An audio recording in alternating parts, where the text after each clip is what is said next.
মধ্যপ্রাচ্যে Iran Israel সংঘাত ঘিরে যখন উত্তপ্ত হয়ে উঠেছে পুরো বিশ্ব, ঠিক তখনই পূর্ব এশিয়া থেকে আসছে নতুন এক কঠোর বার্তা। উত্তর কোরিয়ার নেতা কিম জং উন ইরানের উপর যুক্তরাষ্ট্র ও ইসরায়েলের হামলাকে একটি দেশের জাতীয় সার্বভৌমত্বের সরাসরি লঙ্ঘন বলে উল্লেখ করেছেন।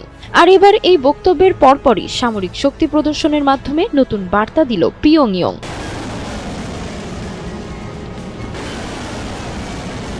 ইরান ইসরায়েল যুদ্ধের মধ্যেই উত্তর কোরিয়া প্রকাশ্যে এনেছে প্রায় ৫,০০০ টন ধারণ ক্ষমতার একটি নতুন ডেস্ট্রয়ার যুদ্ধজাহাজ।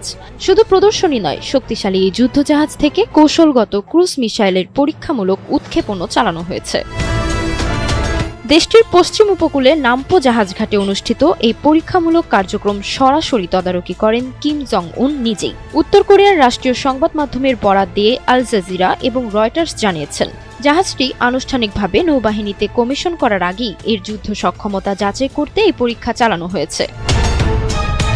প্রতিবেদন অনুযায়ী নতুন এই ডেস্ট্রয়ার থেকে সি টু সারফেস মিসাইল উৎক্ষেপণ করা হয়েছে। কিম জং উন এই পরীক্ষাকে নতুন যুদ্ধজাহাজের সামরিক সক্ষমতার অন্যতম গুরুত্বপূর্ণ ধাপ হিসেবে উল্লেখ করেছেন। তিনি এই যুদ্ধজাহাজকে উত্তর কোরিয়ার সামুদ্রিক প্রতিরক্ষার নতুন প্রতীক বলেও অভিহিত করেন।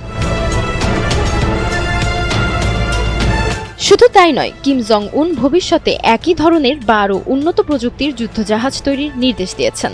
পাশাপাশি উত্তর কোরিয়ার নৌবাহিনীকে পারমাণবিক অস্ত্র বহনে সক্ষম বাহিনীতে রূপান্তরের পরিকল্পনার কথাও তুলে ধরেন তিনি।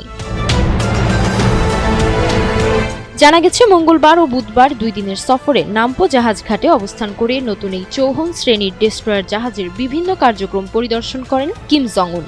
এই জাহাজটি উত্তর কোরিয়ার নির্মাণাধীন নতুন সিরিজের ৫,০০০ টন ধারণ ক্ষমতার চৌহন ক্লাস ডেস্ট্রয়ার। সব মিলিয়ে ইরান ইসরায়েল সংঘাতের উত্তেজনার মাঝেই উত্তর কোরিয়ার এই সামরিক প্রদর্শন নতুন করে আন্তর্জাতিক রাজনীতিতে উদ্বেগ তৈরি করেছে।